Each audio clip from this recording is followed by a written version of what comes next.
1993 Washington County Historical Society. The video that we're going to do today will be the history of the Barlow community.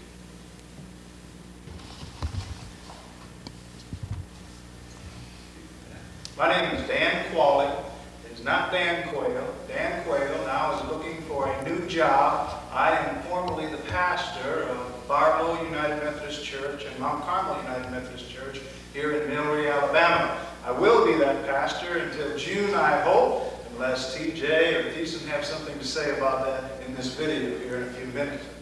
It's January 24th, 1993. I have come here from Indiana. I am a Yankee, and I've been transplanted here to the Millbury community.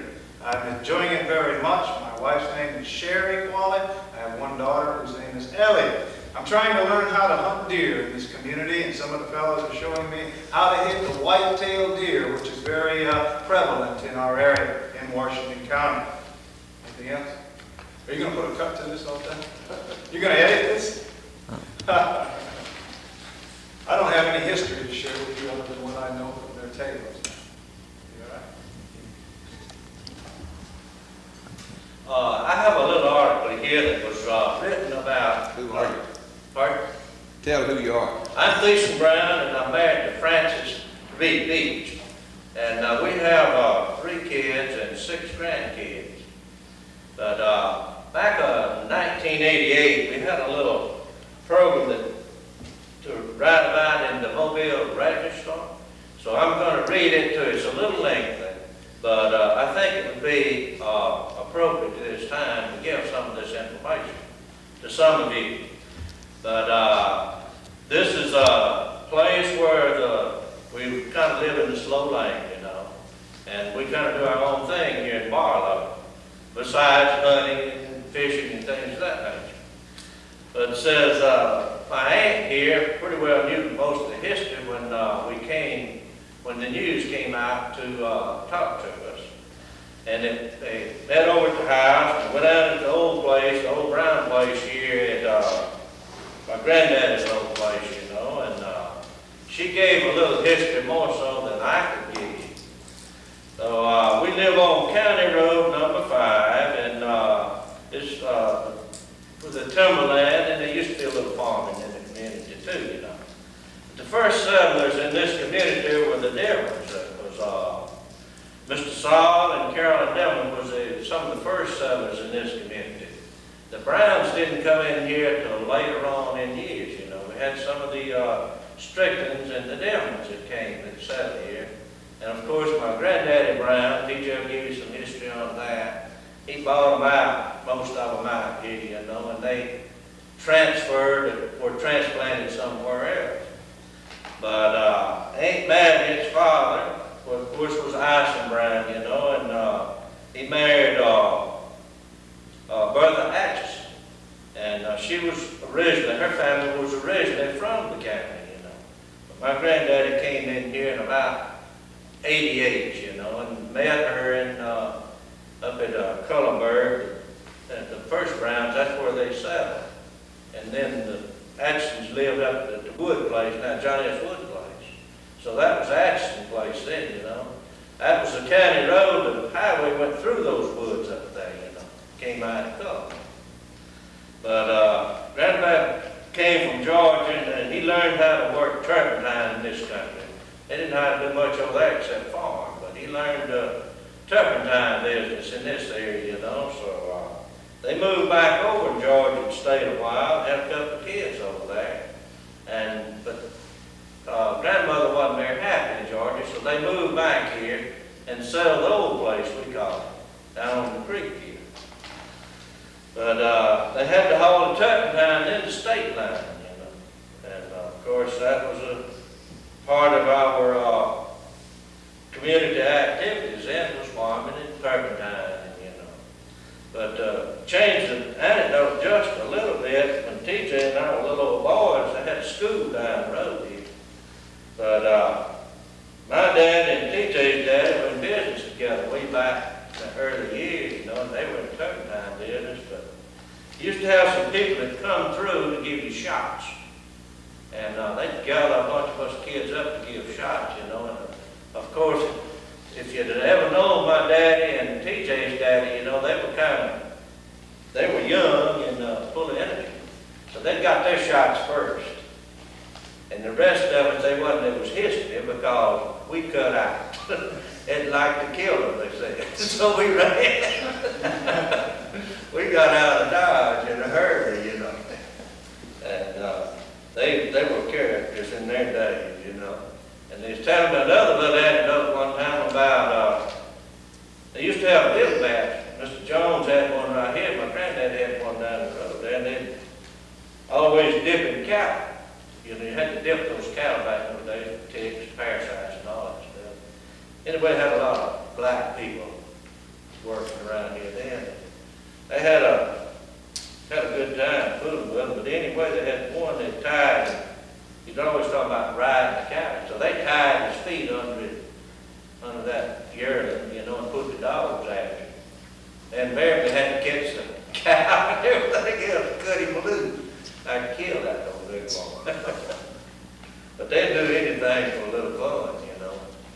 But something about our church now, it was established in the early 1900s.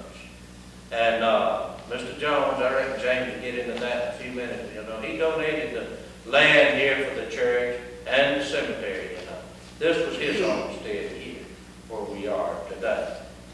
And the first church was established, and, you know, like I said, it was by Brother Hugh Barlow, established the church, you know, and he's buried here at Mount Carmel. And he was a preacher, Methodist preacher, you know. And here, a year or two ago, one of my nieces that lives in Baton Rouge ran into one of his kin, you know, that was asking her something about the community, you know. So he has some kin that's still in Louisiana, you know. So that was interesting to know. She wanted to come down one day, you know, with my niece to, you know, come to the community and tend her grandfather's grave, you know. But I thought it would be interesting, you know, to know that something about that. Of course, the old church was torn down and moved off, and then this church here supposedly was the first brick church in Washington County, built in 1944. And we had the cornerstone laid back a few years ago, you know. But the best that we can figure out, this was the first brick church that was built in Washington County. And of course, we're right proud of our church and our community. We don't have any growing pains in the community. We have a few people coming back along, you know. But it usually stays just about the same, you know, about the same people. That we always had some of the same families, you know. Some of them retired and coming back. But that's about all I have to say right now. And I think sometime some of the rest will have something to say. Would you name your children? Francis and I have 3 kids, which Richard and Robert are twins, and then Pat. And Richard married Ellen Shell, Robert married Tootsie White, and Pat married Bill Dobson. And the boys live here in the community, in the timber business, and then Pat and Bill live in Montrose and then the building business. What kind of business are you in? I'm in the timber business.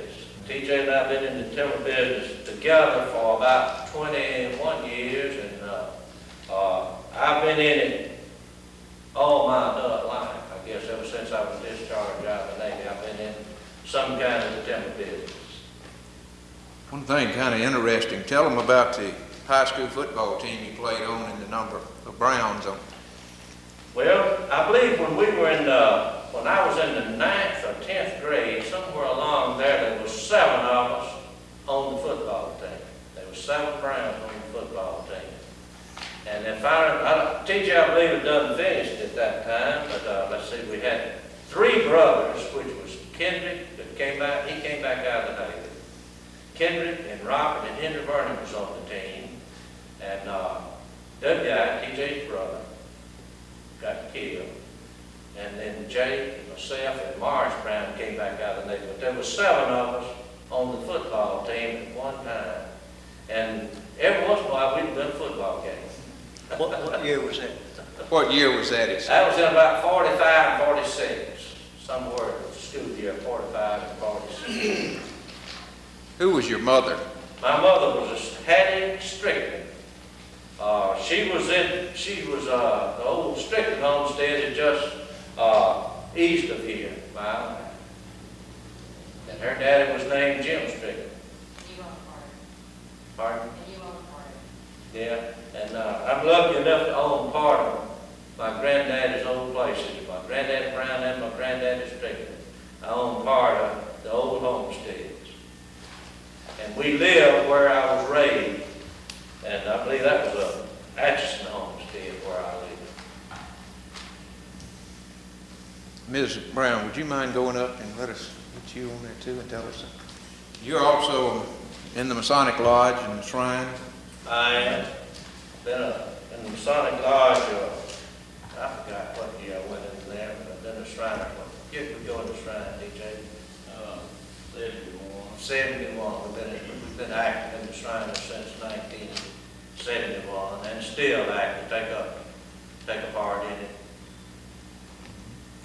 Tell us something about I'm Frances Beach Brown.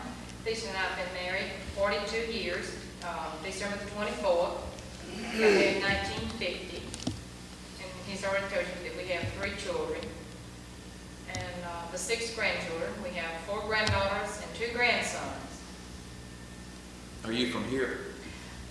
No, I was raised in the Yarborough area. My grandparents were affiliated with this church. My granddaddy Atchison and his wife Mary. They ran a small dairy. I was raised next door to them. And I can tell you that that was hard work.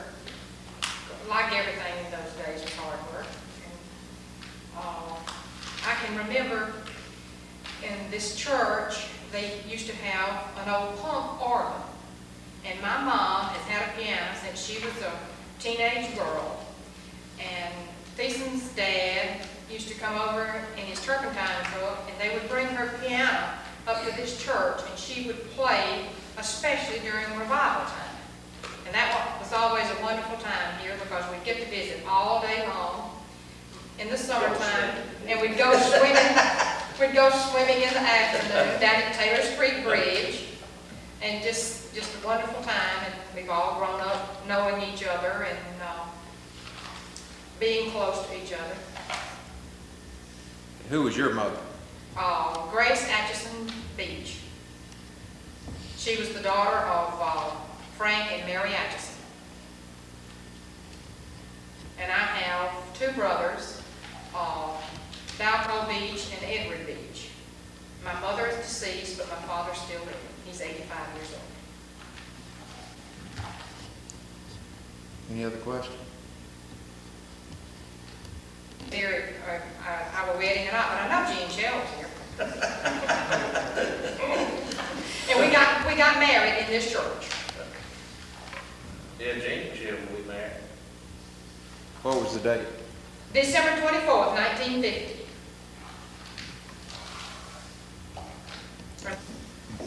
Well, I'm T.J. Brown. I'm about to get to be one of the oldest ones around here, I reckon, except Mom and Aunt Maddie. Times has changed a lot since we were boys around here. We had a school here, went to the 5th grade. And I think he stayed here to probably about 39, somewhere along in there, to consolidate and sent him about the mirror. But back then, we walked to school around here. We didn't have buses and all that. We had a good time fighting on the way to school every morning. And didn't have no electricity, no water. We had wells. And we didn't get electricity in here till 49. The road was bad, and we didn't get blacktop till 58. So I know how it is to slosh through the mud. And about all we had to do around here then was farm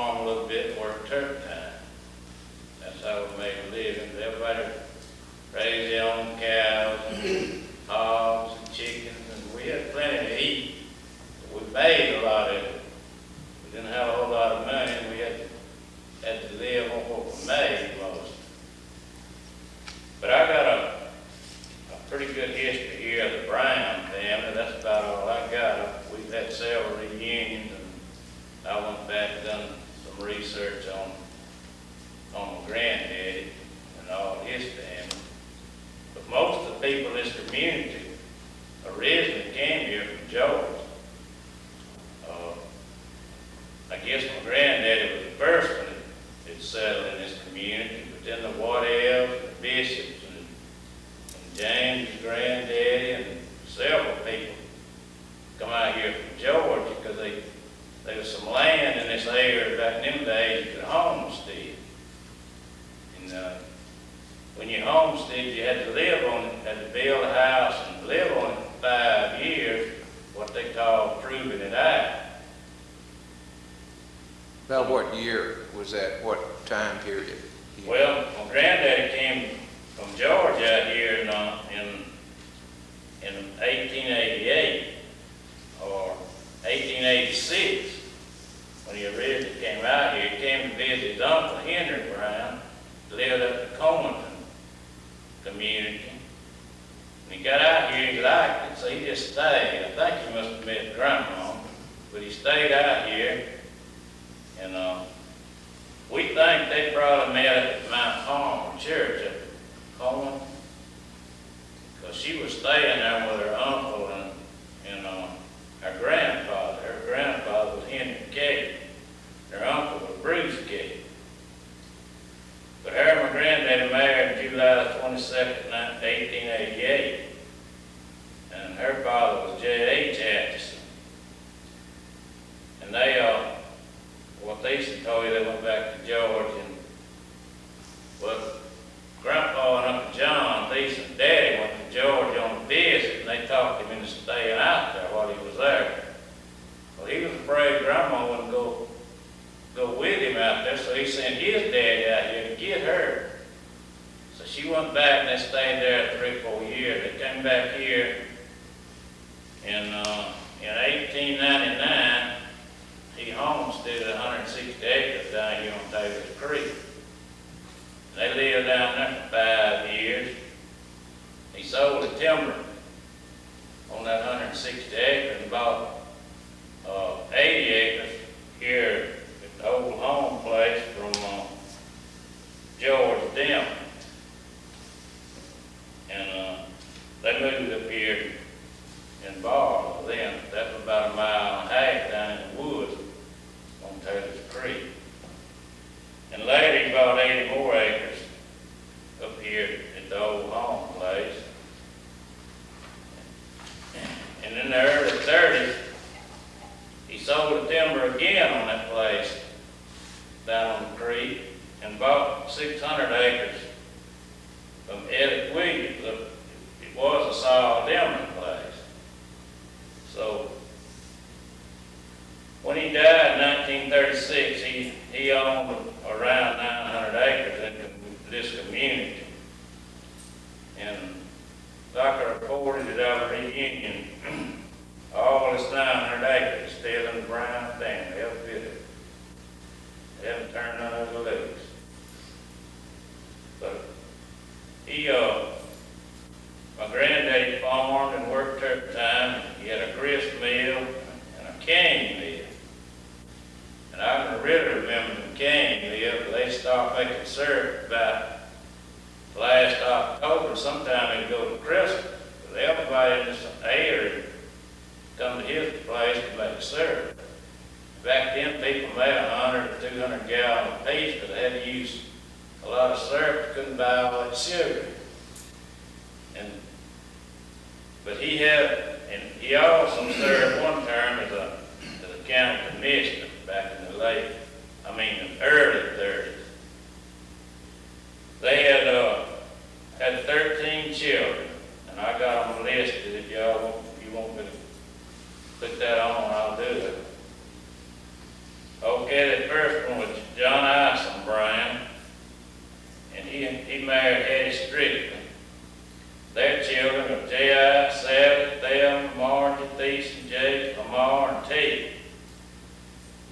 My daddy was Thomas James Brown. He married Collier Carpenter. Their children are T.J., Bertha, W.I., Napoleon, Doris, and Raymond. And Henry Grady Brown married Annie Moss.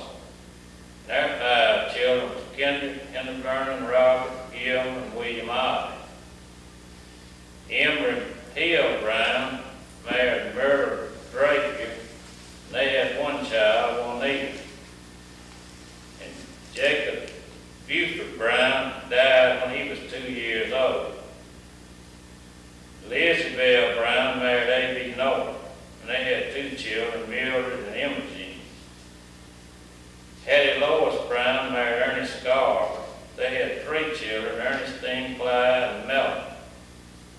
Maddie Velma Brown married to Boyd Scarf, and they had 3 children, Willard, James, Isaac, and Benedict. Carrie Pearl Brown married Elmer Baxter. They had 2 children, Zadok and Billy. Lola Maple Brown married John Moore Ferguson. Their 3 children are Jewel, Roberta, and Sarah. Wesley Atchison Brown married Glendine Singer. Their 3 children are Waymer, Glenn West, and Zelina. An infant son died at birth. Elmer Brown married Agnes Atkinson. Their 2 children are William and Jimmy. Then, while Aunt Maddie and Aunt Hattie were teaching down in Charity Chapel or somewhere in that area down there, they brought a boy, John Clifton Brown, up here, and they adopted him. And he married a girl named Rita May, and they had 2 children, but I don't know their name. And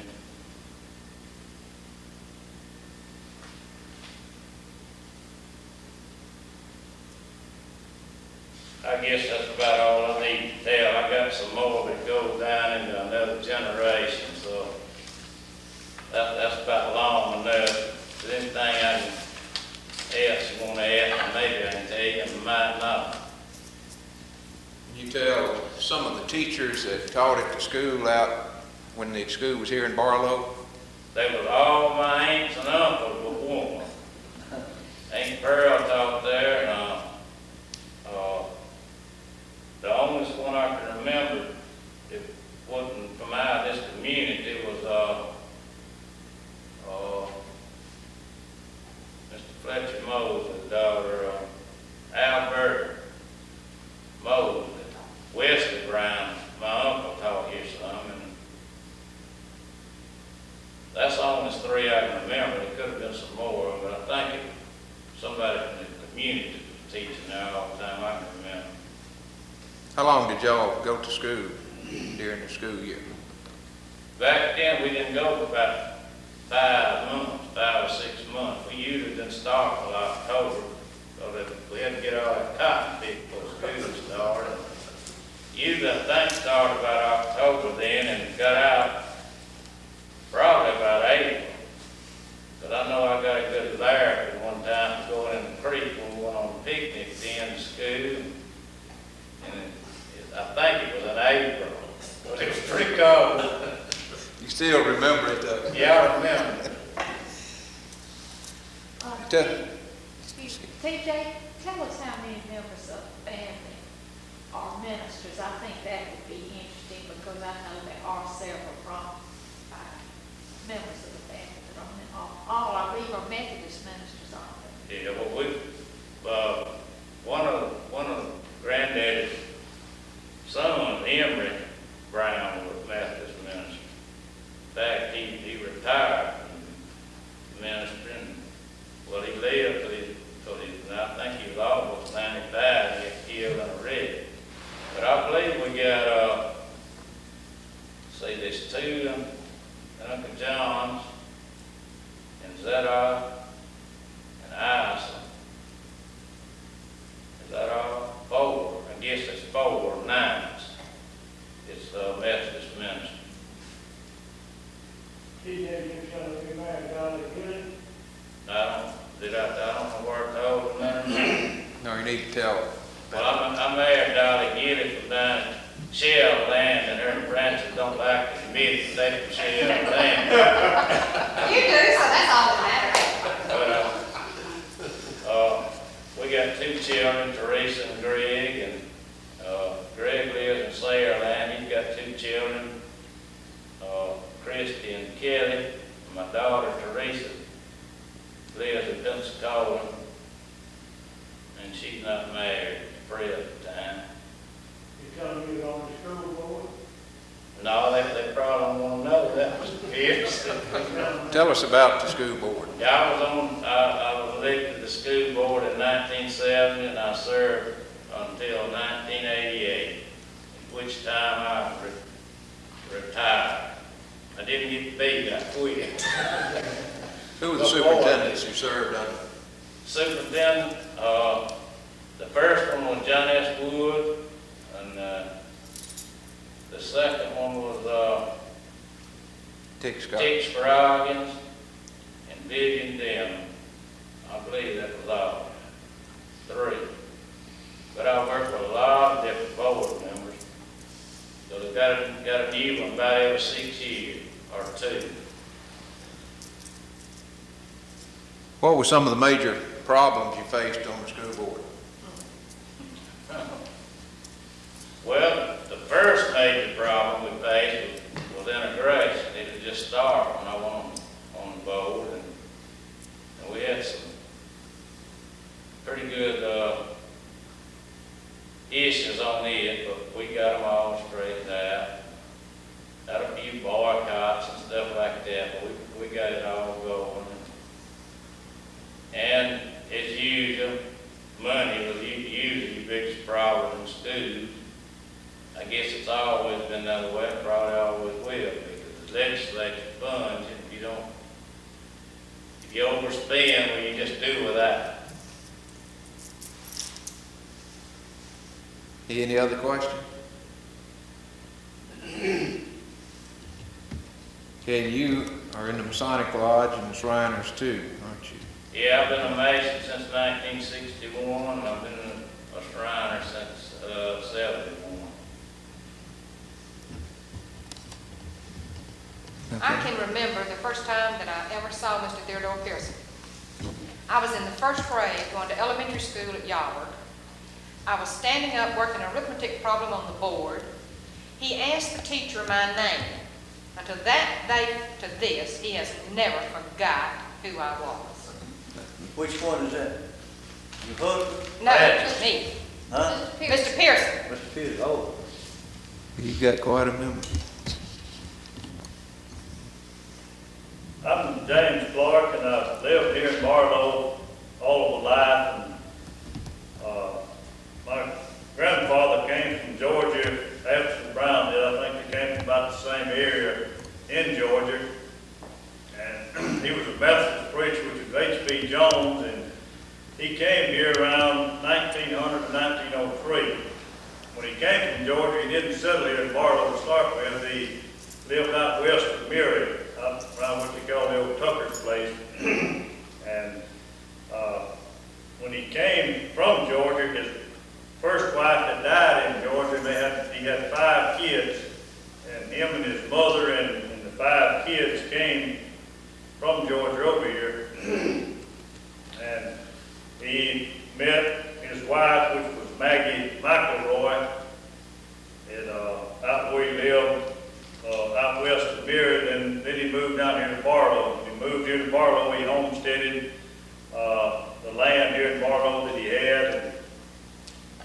And, he lived here in Barlow all of his life. Like I said, he was a Methodist preacher, and he preached in some of the churches. I think he preached at Gilbertown, he preached up around Wamakill, and I believe Mr. Pearson said he preached down in Pine Grove one time. But when he came here, like I said, he had 5 kids, 5 children, and by his first wife, and their name was Jim and Etta and Clemens, Bessie, and Nathan Jones. And whenever he married, after he got here, I believe he married my grandmother in 1905. He had 5 children by her, and they were Esther, Nellie, Letty, and had 2 that died whenever they were infants, which one of them was John Nathaniel, and the other one they never did name. He died at birth. And he lived right down the road here, about 200 yards. And when he came here, or after he came here, there was an old school. A lot of people said they didn't remember where the old school building was, but it was right down here now where James Donnelly and Jack is living. And they, a few years later, they moved the school or built another school up around where Melanie and Leslie Stokely live now. And they used the old schoolhouse for a church. This was where their first church was at, was the old schoolhouse. And, this is where they had church until a few years later, they wanted to build another church, so he gave the land for the church where it is here now, and a few years after he gave the land for the church, he also gave the land for the cemetery. But the first church that they built here was a wooden church right out in front of this one here. And maximum, we built this church here, I believe it was built in 1944. But the old church, I remember the old church, I don't remember a whole lot about it, but I remember going to church there and remember what the church looked like. And also back when this church here was built, Brother Pickard was the pastor here, and I know we were just small boys, but everybody worked to build the church. And what I remember about it, we used to have to tow the bricks. We would carry the bricks. I believe they were shipped in here by rail, and we got them off the train cars on trucks and brought them out here, and we had to carry the bricks to give to the brick masons to whenever they were laying the brick around the church.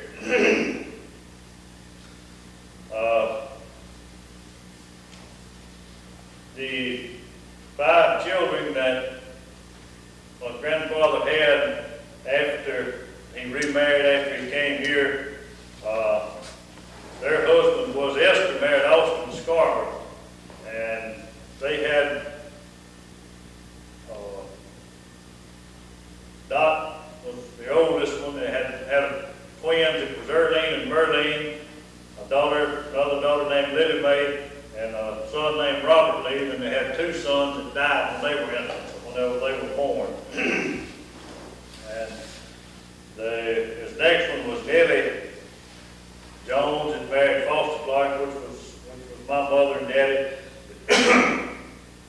And they had 7 children. They used to always tell somebody, asked how many kids they had, and they said they had 6 boys and all had a sister apiece. And people used to think there was about 12 of them. But there were 6 of us boys, and we had 1 sister, and they was the same sister belonged to all of the boys. But the name of their children was Virginia, which was the girl. She was the oldest, then myself, then Raymond, and Franklin, Joe, Hugh, and Robert. And I'm the only one that's still living here in Barlow. Now I got my brother that lives out west of Murray up there, and my youngest brother was the police at Murray, and he got killed in 1971, I believe, in a joint up there in Murray. And Liddy, she married Jack Gilmer. They had 2 kids, which was Maple and Jackie. Jackie still lives here in Barlow. I believe Maple lives down in Fairhope. But they lived over in the Dillman Fort. And of course, they had 2 infant sons also that died whenever they were born. They were buried out here in the cemetery. And I got a little more information here that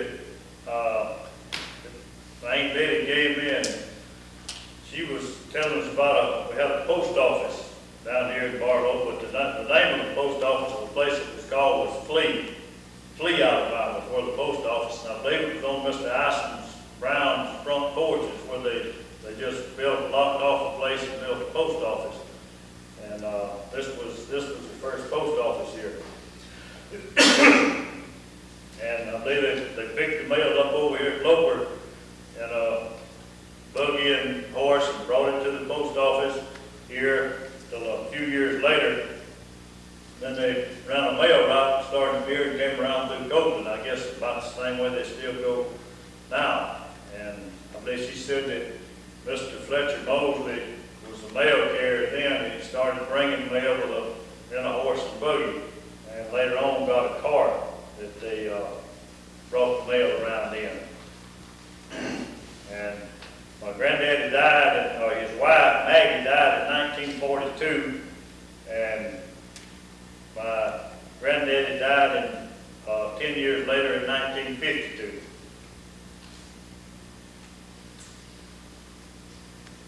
That's about all I have, unless you have some questions. What was your granddaddy's name? H.B. Jones. Not R.K. Jones. No, H.B. Were there ever any stores Yes, sir. in Barlow? My granddaddy run a store. He had a store right down here close to his house where he lived, and I remember the building, but that's about all I remember about it. And well, we're on down, I believe Mr. Conrad Strickland used to run a store about 2 miles on down the road. Then, after, I remember this old store, but then they built another store. I believe his daughter, or Miss Maudie, I believe ran the store for a while, and Christine, his daughter, ran the store for a while.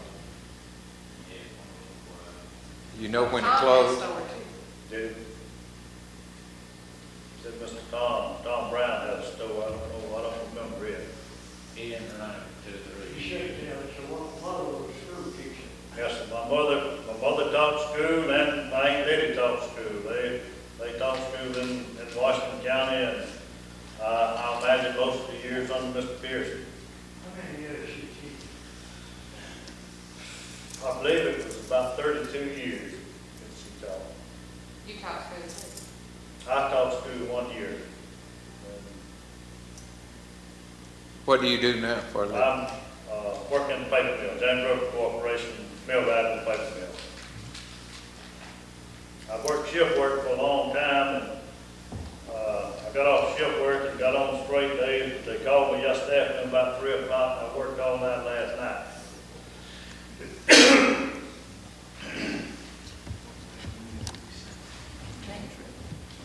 I'm originally from down near Sheriff Landing, as TJ says, between Jordan and Yarber. I was raised there. My roots go back to King Moss, out of the Springbank community. That's about all I have to say about that. I've been living in Barlow roughly 29 years now. I came up here and met one of the Barlow girls and sort of transplanted. So at this point, I'm going to let her give her history.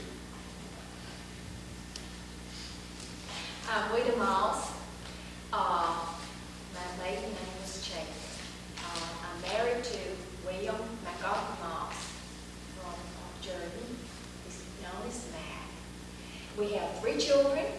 William MacArthur Moss Jr., which is called Mickey. Angela Tina Moss, she's married to Marty Lassiter. Stephanie Allen Moss, she's married to Brigham Swan. And Mickey, I did not say that he is married to a girl from Creole. Her name was, last name was Black, Janet Black. And we have 1 grandson, Jacob Timothy Moss. He is 15 months years old right now. My father and mother came from Baldwin County. His name was Robert Mark Chapin, and my mother was Allen Long Chapin. My dad, he was in Stuntwood business, and I guess I'm going to estimate some years here, a guess, because I'm not sure. I believe it was in 1942 that my dad come over here to Stuntwood. My grandpa, which was Moses Lewis Chapin, called Modi, or a nickname. He came over here first to Stuntwood. And then during World War II, or beginning, the need for Stuntwood was great. So my dad did not go into the service to fight. The government needed him to do the Stuntwood business. So therefore, they come on over to Washington County. And the house that my dad lives in right now was built in 1945. And it was built in November of 1945. And I was born in that house, December the 21st of 1945. I have been in Barlow all my life. Mac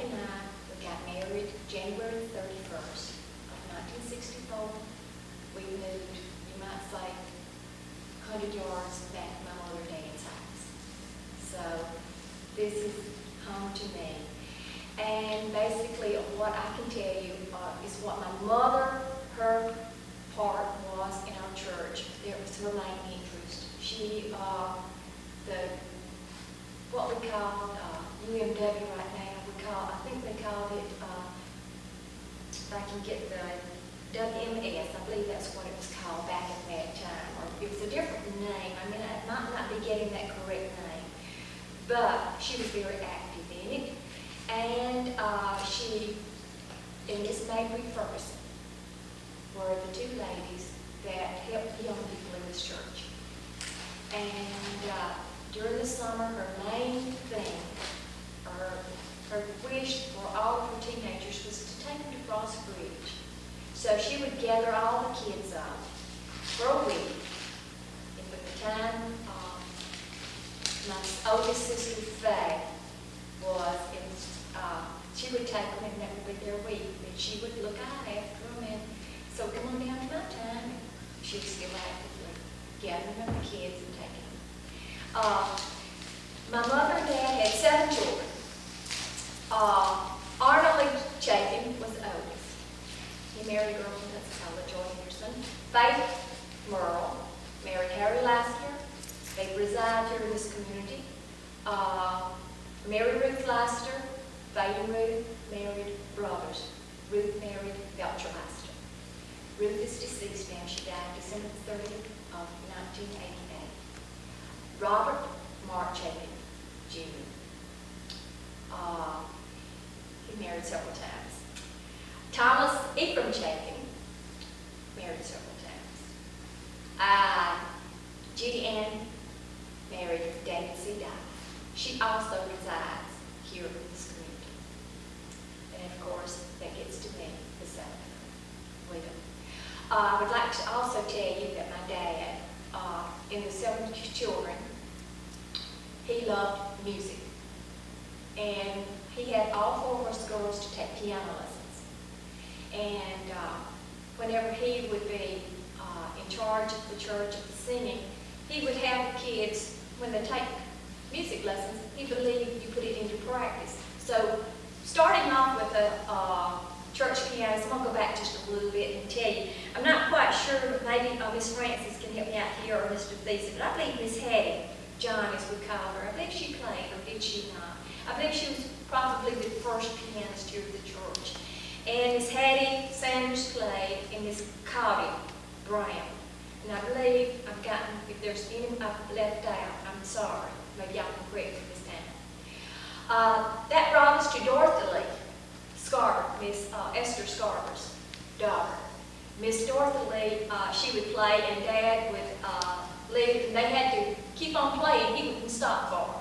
So, starting with that come down to Faye. Faye Merle was our pianist from that time. Same thing went on there. He sung, they had to keep up. And after Faye, Melanie Stokely. From Melanie Stokely, Judy, my sister. And then from Judy Dice, or Judy Chapin at the time, Sharon Strickland. Now Sharon was a daughter of Miss Molly and Mr. Connor Strickland. And from Sharon, it come down to me. And I don't know where time has went, but it seemed like Melanie and I shared it. It's back and forth deal with Melanie and I for pianist of the church. And I guess that's about all that I can tell you about the Chapins and the history of us, that we still, 3 of the Chapin girls still reside in Barlow. And my dad is 81, he's still living. My mother died August the 26th of 1976. Any questions?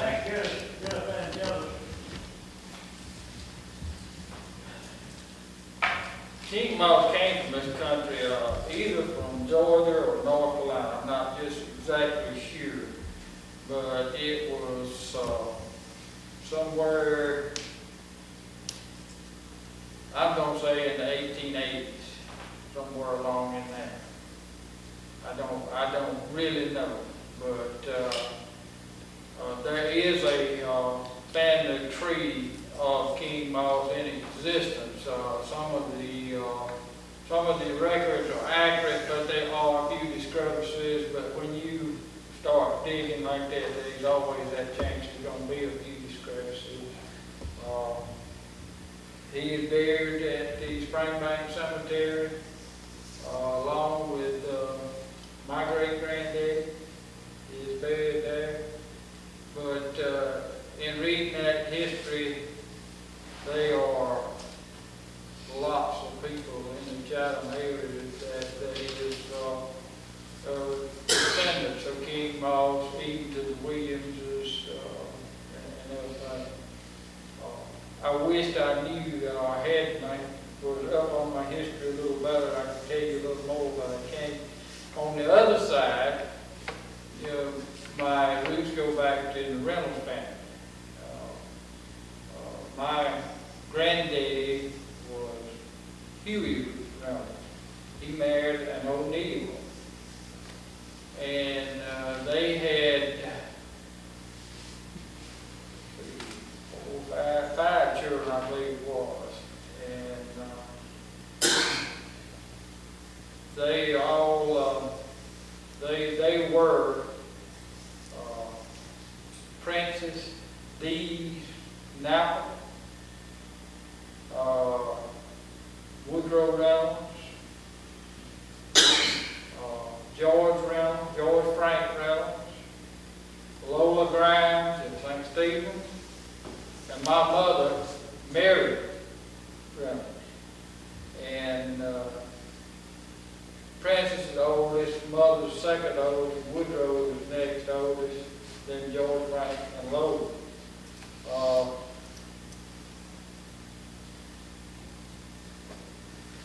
My great-great-granddaddy died at a young age, and all on from that back on his history, it just blotted out as far as I know.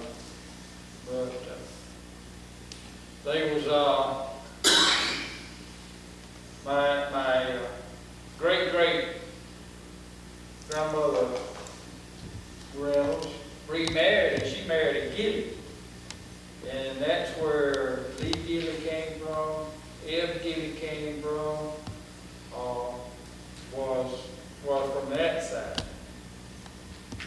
But that's about all I know. If anytime any of you wants to be interested in, my mother's mind is still pretty active. She can really give you a good history along. If any of you ever have an opportunity and would like to go, she don't get out much, but she can talk. What kind of work do you do, man? I'm employed by International Paper Company, been employed with them for 32 years. Will be 32 years in June. I finished Barton County High School May 10th, 1961. I'm sorry, May 21st, 1961. I went to work for IP the 10th day of June of 1961. I've been with them ever since. What type? We got a phone. Thanks. And in answer to your question, the Francis Leroy Moss came sometime in the early 1800s. Your ancestor was about 1830, and he married an older half sister of my grandmother. That's how we somehow or other. Even though I'm not blood related, I don't know of anybody in Barlow. I'm around about related to folks in Barlow, and I've been coming to Barlow since I was a child. My husband's mother was a loper. His sister, his aunt, Minnie Strickland, lived in Barlow, and we visited her many, many times. And I want to say this about Barlow. I think it's one of the more outstanding communities in our county because of the number of fine teachers this community has turned out. And some of them I've always heard, I haven't had the opportunity to hear very many of them preach, but I've heard that all of them are very excellent ministers. And this has been a very, to my knowledge, a very, very close community. And they have always made welcome other people coming in. Another little connection that I have with Barlow, on the Jordan side of my family came from the same area of Georgia that the Browns and the Waddells came from. I'm working on this now and have been back into that area and talked to people over there. It's kind of odd that so many came from that area, which was Manchester County. What was it? I forgot. Meriwether County. Manchester was one of the towns, the county seat, Greenville's county seat. But anyway, in all of that area, I've been in that area there. And I often wonder, as wonderful as Washington County is, when you go back and visit that area, you wonder why they ever got up and left. I guess land was the reason. They were hunting land to homestead. But one of the things that I wonder how many of you remember, you people that lived in Barlow, was when Aunt Minnie Strickland learned to drive. If you remember, her son that went into service left his car and he showed her how to crank it up so she keep the battery charged, and she decided at age about 65 that she would learn to drive. It took her 5 times taking the driver's test before she passed it. She in later years moved away from here and lived in Mobile, but in those years of her learning to drive, she got where she'd drive to Chatham. She would come to my house and visit.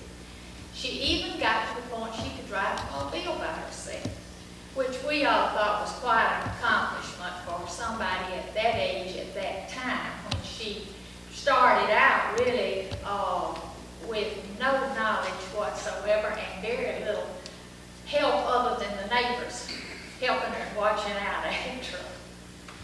Another memory that I particularly have of Barlow from personal experience is going swimming in Taylor's Creek.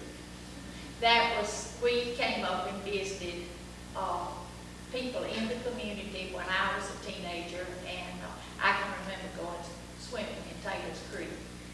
And I think it has been, to me, a joy to know the Barlow people from, it seems from Mildred, Barlow, Jordan, and Yarbo, and Chatham.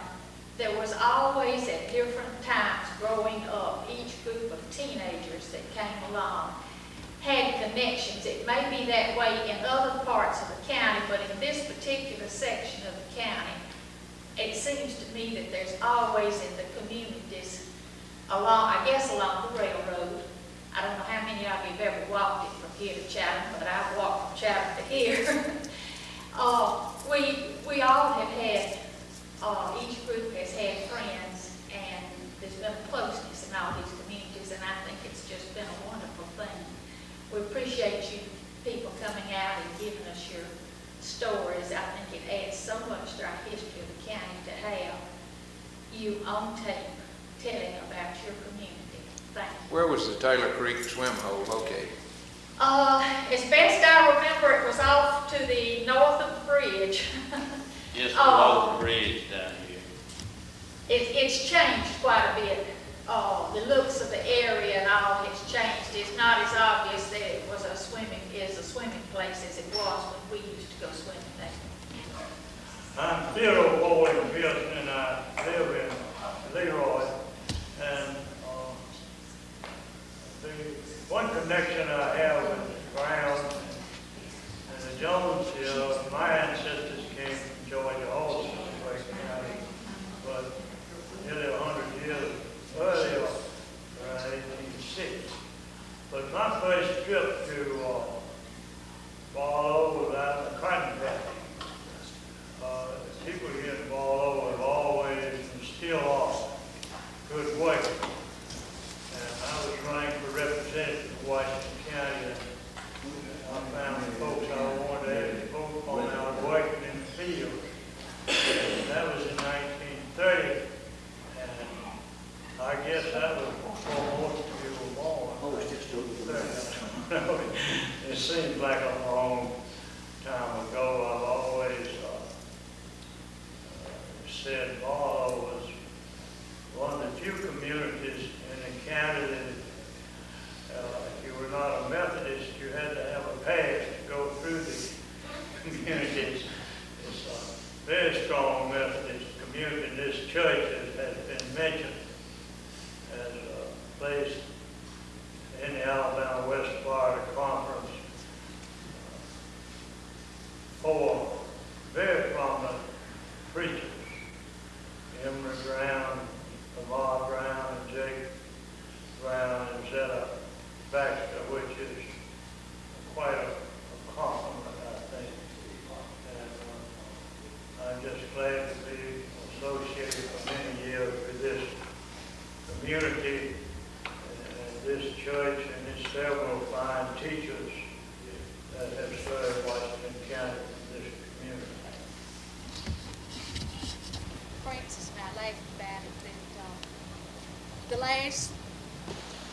absolutely outgoing, friendly, and just marvelous. Now, they might be a wee bit thrifty, but they, you know, they're very hospitable, very kind people. And, I really like this place. And we used to have a lady who. You ready? Yes. Okay, I'm D.K. Sullivan, great-grandson of Gideon J. Sullivan, who lived here, built this house here, who was raised here. His father's home was right immediately behind us. It was Mark Sullivan. And my father was, of course, the grandson of Gideon J. Sullivan. It was named for him. And he lived with him most of his time until he married after he was just a small boy. And he built this house. yes, my great-grandfather, of course, built this house just after the Civil War. I believe, what was 74? Is this house built in 1774? 1870. 18. You're right about that. Okay. And that's about all I know about the house. All the timber came off this land? I couldn't say about that. I believe it did. He owned a good bit of land around it. So I'm really sure that the timber all came off of his property, right around this house here. What was his occupation? Logger and a farmer. And of course he was in the Civil War. He was soldier in the Civil War. How many children did he have? I can't tell you that. He had at least a half dozen, but I can't tell you. I mean, I don't know. Of course, my grandfather, I believe, was the oldest one of his children, who was Thomas Jefferson's son.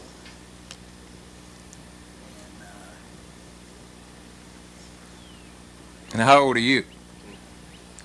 Well, day before yesterday, I was 85. What kind of work did you do? Well, I worked with the highway. I did a lot of kind of work, but most of my work was with the State Highway Department. I probably worked with them around 50 years with the State Highway Department. But, I reckon at least 90% of the work I did was with the State Highway Department in Alabama. Did you come over here much when you were young? Do you remember much about the place when you were young? Well, yeah, I sure I came here. Oh,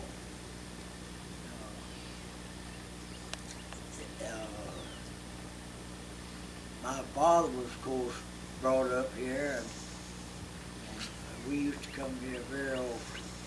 I had his youngest son, I believe it was still right across the branch there. He married my mother's sister. And that, of course, tied us together real close. And I spent a lot of time right here at this house in Oakland. Is this place called Wagerville too? No, What? it may be, some people might consider it Wagerville now. That's all right with me. But it's actually not really a part of Wagerville. Does it have a name? They used to call it Sandyland.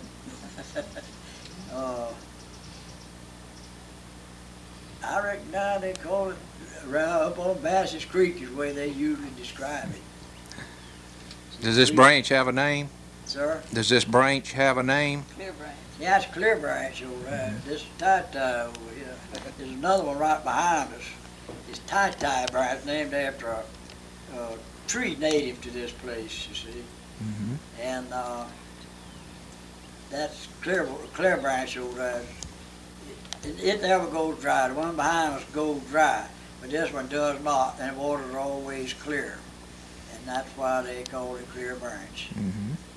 And caught a few fish out of that one when I was very small.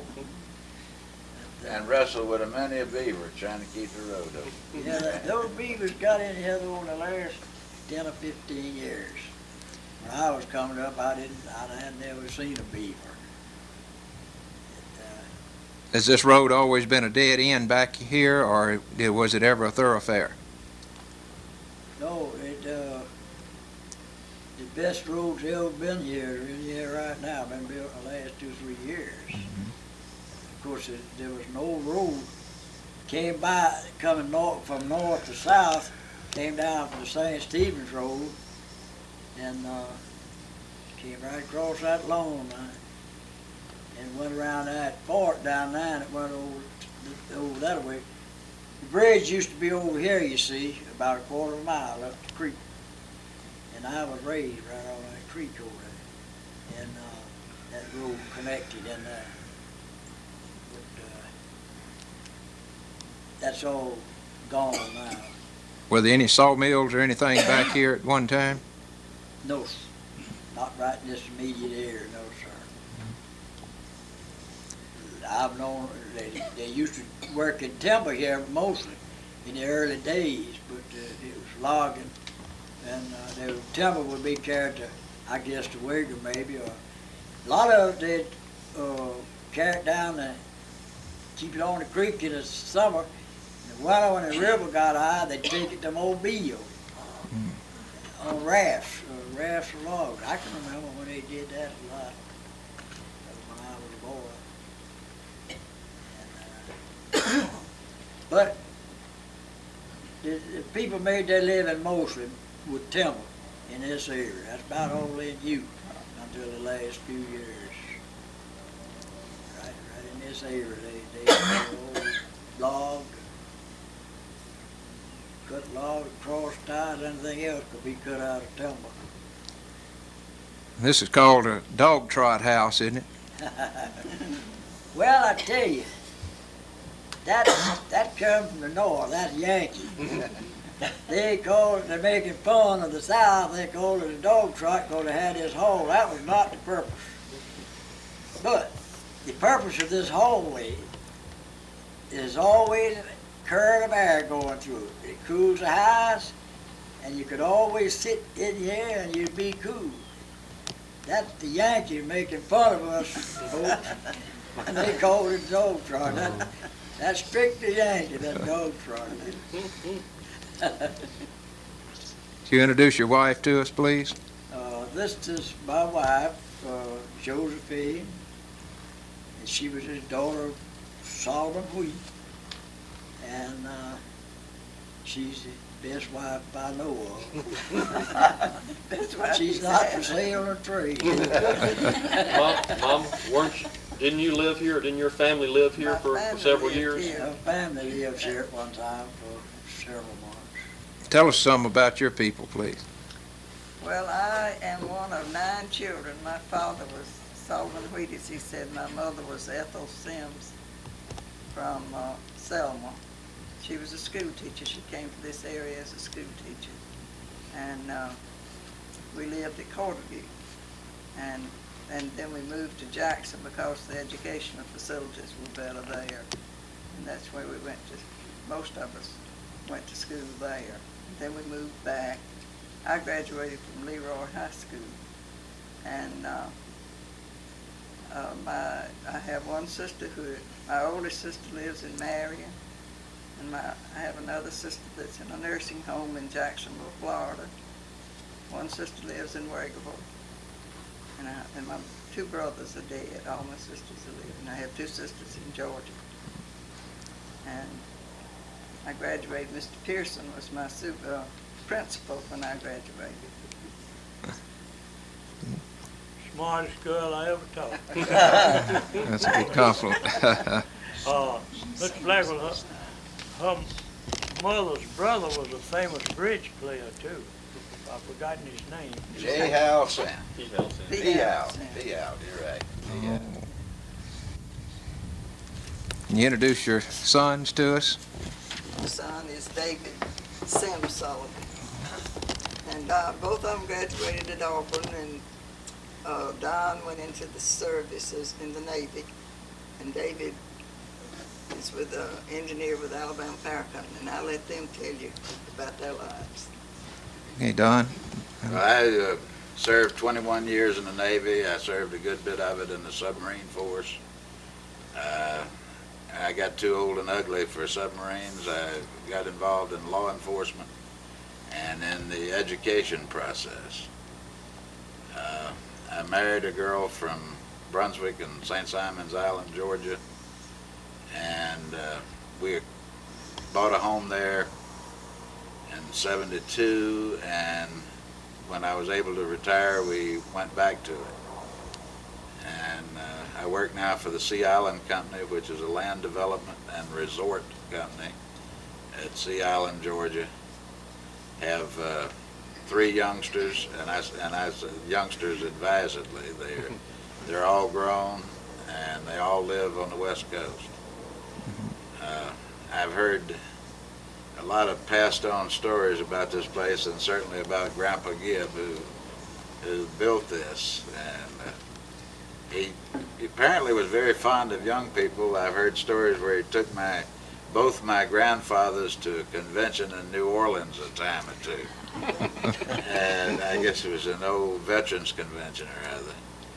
And there are a lot of stories about him, and I've always been fascinated by this old place.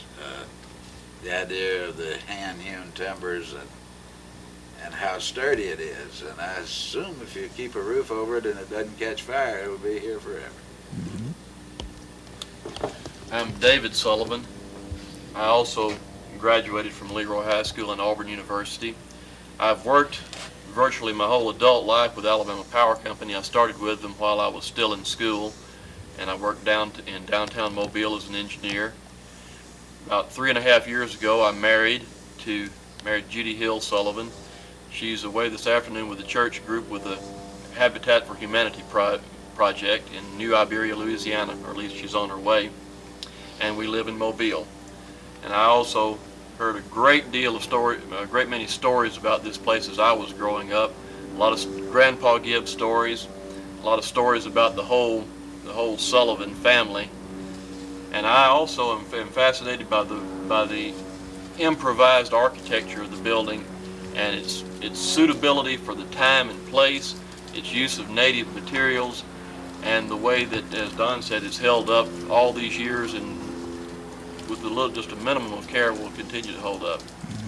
Kendra, Beg your pardon? your wife, you say she's a Sullivan. No, she's Sullivan now. Oh. She was a Hill. She was a Hill. She was a Judy Hill, yeah. Give us your name. Oh, good gracious. I'm Simeon Daniels. You remember anything about Not this place, area? No, but I just wish my great-grandfather's place was still around and was similar to this. Without any bride-in-law, she got the chicken up her heels, and I went over her head. It hit my head right on that hard ground in front of her. I kept killing me, I don't know. Because your head was harder than the ground.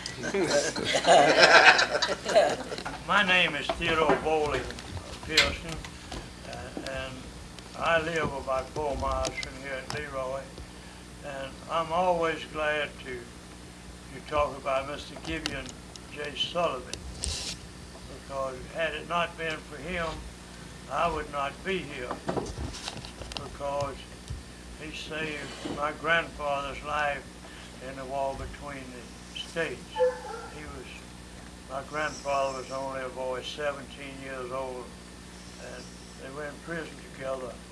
And my mother always said that Mr. Sullivan saved her father's life. He is buried close by here at Clearwater Cemetery, and these words are on his grave. He was a Confederate soldier, a Mason, and a man in every sense of the word, which is quite a fine epitaph, I think, him or anybody else. He served in the Confederate Army in Company A of the 32nd Alabama, and he survived the war. His officers of Company A, 32nd Alabama Infantry, Captain R.L. Bowling, who was merely wounded at Murfreesboro. His first lieutenant was Jesse Clements, but he was killed at Murfreesboro, Tennessee. And his second lieutenant was Arthur C. Smith.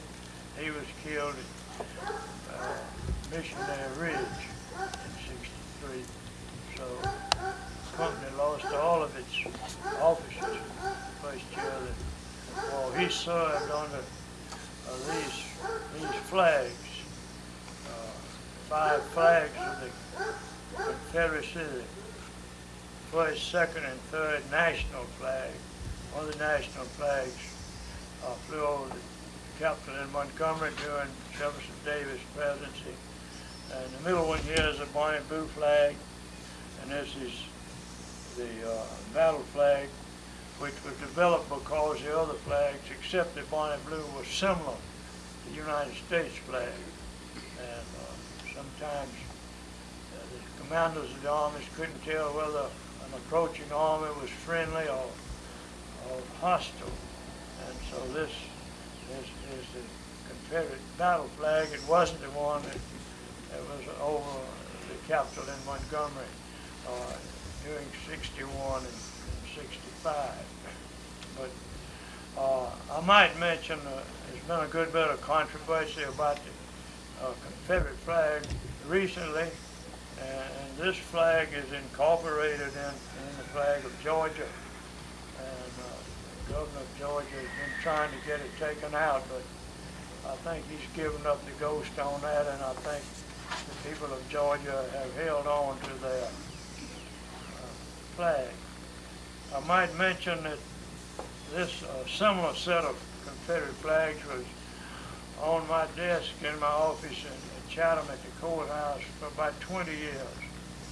And not anybody mentioned it, either for or against, so you have to get some kind of controversy stirred up to make anything out of it. I will read this about, it was in a paper I wrote about Wilson's Guards, or the company that Mr. Sullivan was in, and I'll just read it.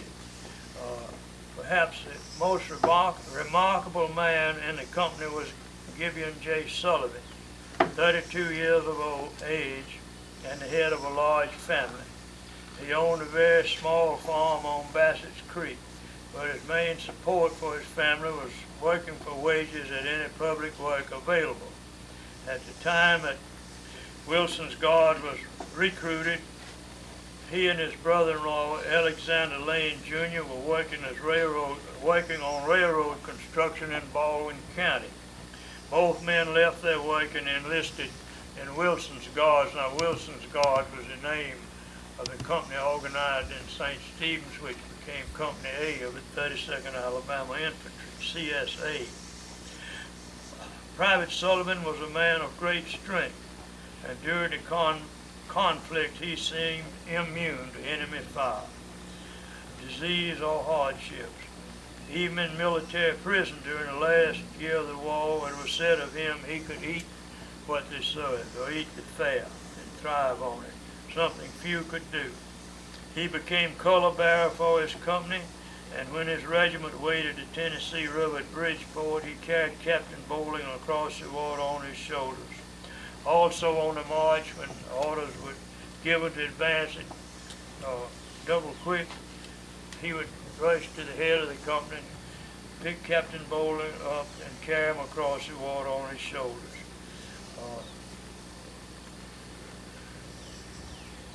In January and February of '63, he was on detached duty as a sapper and miner by order of General Hardee.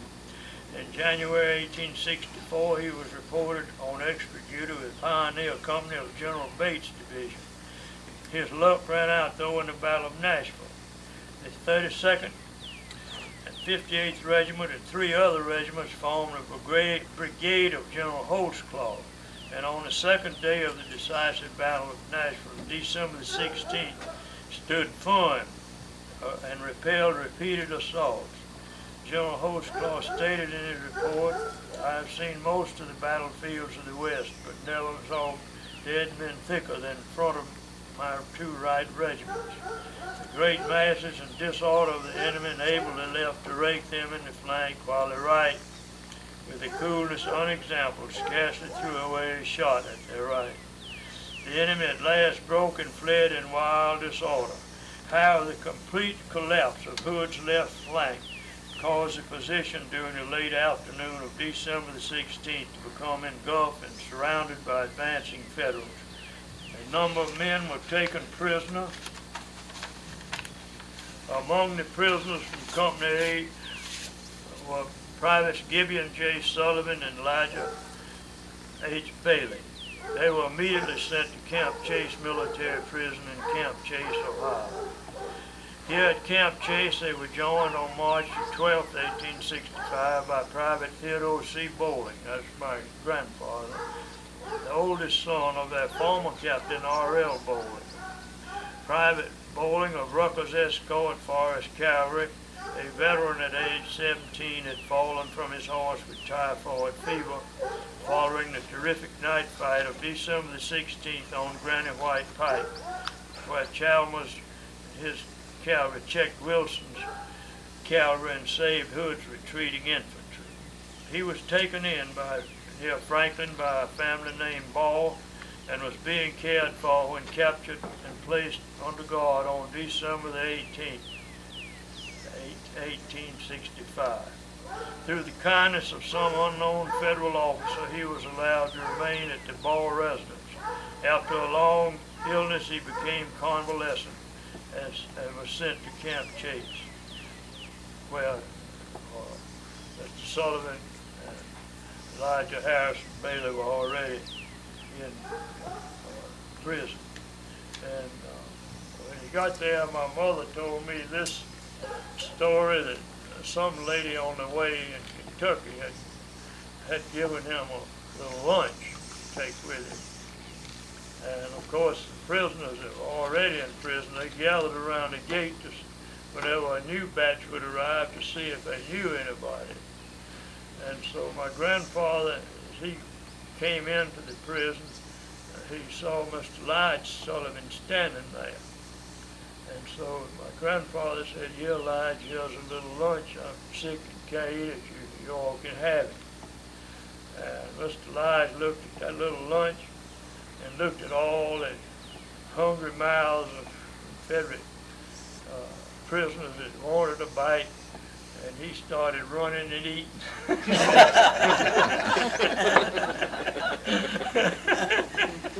And by the time they caught up with him, he'd gobbled it every bit.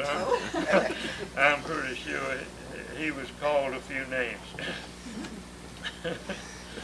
The men of Company A reported only one act of kindness while they were there. In the late spring of 1865, the prisoners, hungry for something green, were at the extreme edge of the compound reaching for grass. And one of the guards, federal guards, took his foot and pushed some grass over where a short-armed Confederate could reach it. And that was the only act of kindness he saw while he was in prison. And they were released on June of '65 and had to walk home. This gives some information about those 3 men. One, Elijah Bailey, Private Company A, 32nd Regiment, Alabama Infantry. Place of residence, Washington County, Alabama. Complexion dark, hair dark, eyes blue, height 6 feet, age 27 years. And G.J. Sullivan, Private Company A, 32nd Regiment, Alabama Infantry. Place of residence, Washington County. Complexion dark, hair dark, eyes blue, height 6 feet 2 3/4 inches, age 35 years. Theodore C. Bowling, Private Company F, 7th Regiment Alabama Cavalry, place of residence Washington County, complexion fair, hair light, eyes dark, age 17, height 5 feet 9.5 inches. That's some of the items about Mr. Gideon J. Sullivan. Private Elijah Bailey and Captain Bowling and Mr. Bailey won the roasting or eating contest, and then to show he could still eat some more, he grabbed a blade of fodder, and they did. His father told me that story. And he was very truthful. But you mentioned two of the soldiers in Company A was Buck Pruitt and Mr. Dick Dolman. And near the end of the war, Buck Pruitt was made a corporal and gave Dick Dolman an order that Dolman didn't like.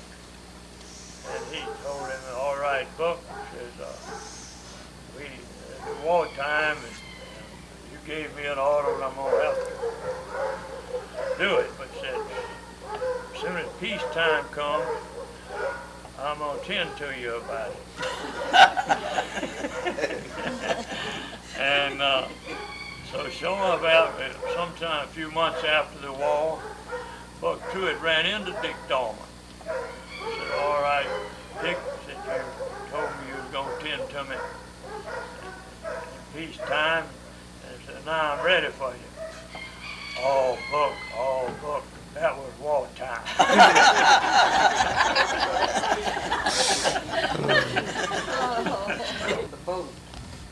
Oh, yeah. This was, they had to walk home, these three men, Elijah Harrison Bailey, Gideon J. Sullivan, Theodore C. Bowling, and coming home, Mr. Sullivan carried my grandfather across the streams on the way home because he was in such poor condition. That's one thing that saved his life. And they walked and caught a ride on a steamboat. And they were so ragged and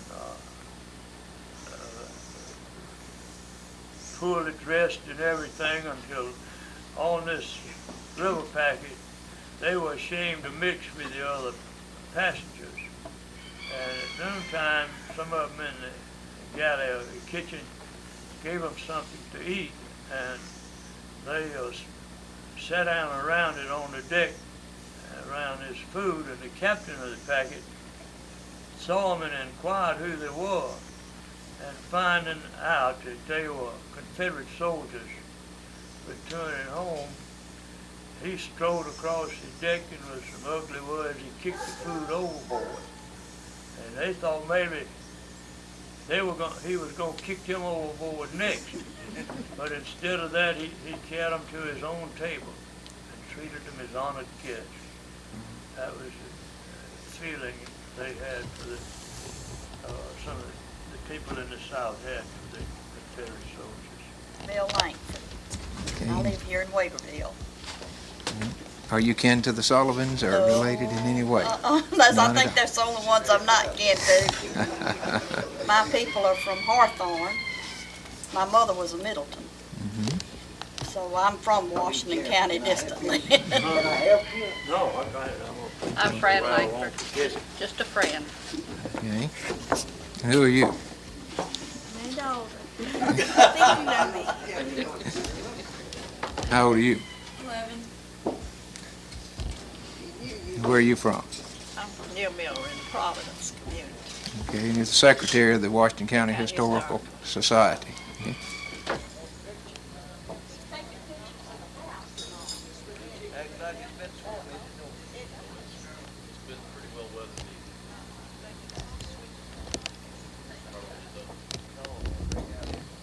And this is an old gingo tree. standing beside the house.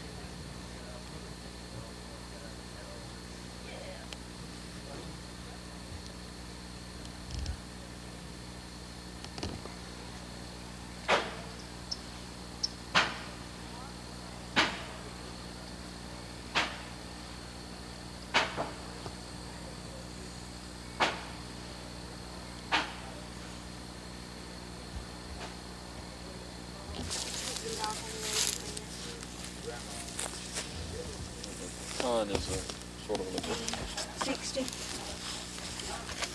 And this is Mark Sullivan, 7.